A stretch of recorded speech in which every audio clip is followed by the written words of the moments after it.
दोस्तों, भगवान श्री कृष्ण ने 4 वर्ष 4 माह की उम्र में कैसे किया अगासुर का वध। मथुरा के राजा कंस के दैत्यों में अगासुर बड़ा भयानक था। वह वेश बदलने में दक्ष तो था ही, बड़ा शूरवीर और मायावी भी था। दक्ष ने कृष्ण को हानि पहुंचाने के लिए बकासुर के पश्चात अगासुर को भेजा। दोपहर के पहले का समय था। गौएं चर रही थी। बाल ग्वाल इधर उधर घूम रहे थे।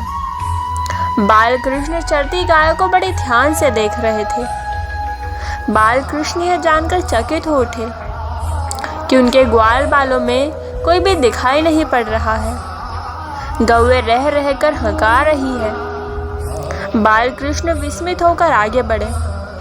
वे ग्वाल बालों को पुकार पुकार कर खोजने लगे, किंतु ना तो उन्हें किसी ने उत्तर दिया और ना ही कोई ग्वाल बाल उन्हें दिखाई दिया। कृष्ण चिंतित होकर सोचने लगे कि आखिर सब गए तो गए कहाँ, कोई उत्तर क्यों नहीं दे रहा है।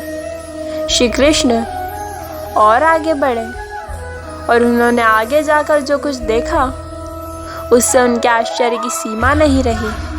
एक भयानक अजगर मार्ग में पड़ा हुआ था, जो जोर जोर से सांसें ले रहा था। यह कृष्ण को देखते ही और भी जोर जोर से सांसें लेने लगा। यह अजगर नहीं, अपितु अजगर के रूप में कंस द्वारा भेजा गया एक दैत्य अघासुर था। उसी ने अपनी सांसों द्वारा ग्वाल बालों को अपने पेट के अंदर खींच लिया था।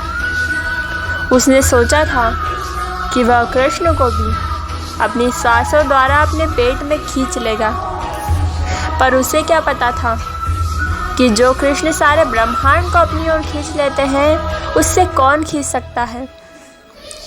अजगर के रूप में पड़े हुए अगासुर को कृष्ण देखते ही पहचान गए। वे समझ गए कि यह कोई अजगर नहीं वरन कोई दैत्य है, और इसी ने अपनी सांसों द्वारा ग्वाल बालों को अपने पेट के अंदर खींच लिया है। वे सावधान हो गए। उधर अजगर कृष्ण को खींचने के लिए जोर जोर से सांसें ले रहा था। कृष्ण अपने आप ही अजगर के मुख के पास जा पहुँचे। उन्होंने दोनों हाथों से अजगर का मुख पकड़कर उसे फाड़ डाला। उन्होंने अजगर के बहुत बड़े पेट के भीतर घुसकर अपने शरीर का विस्तार किया। इतना विस्तार किया कि अजगर का पेट फट गया। उसके पेट के भीतर से सभी ग्वाल बाल सकुशल बाहर निकल आए। ग्वाल बालों ने सायकाल बस्ती में आकर अपने माता पिता को बताया कि किस तरह श्री कृष्ण ने अजगर से उनकी रक्षा की। नंद, यशोदा और बस्ती के सभी गोप तथा गोपियाँ कृष्ण की बलियाँ लेने लगे, उनके शौर्य की प्रशंसा करने लगे। साथ ही ईश्वर को धन्यवाद देने लगे कि उनकी कृपा से कन्हैया को बाल तक बाका नहीं हुआ। कृष्ण इसी प्रकार वृंदावन में गौएं चराते, बाल लीलाएं करते और कंस द्वारा भेजे हुए राक्षसों को मारकर ग्वाल बालों की रक्षा किया करते थे। दोस्तों, ये वीडियो आपको कैसी लगी हमें कमेंट बॉक्स में ज़रूर बताइएगा, और ऐसी और नई और अद्भुत वीडियो देखने के लिए हमारे चैनल को सब्सक्राइब कीजिएगा।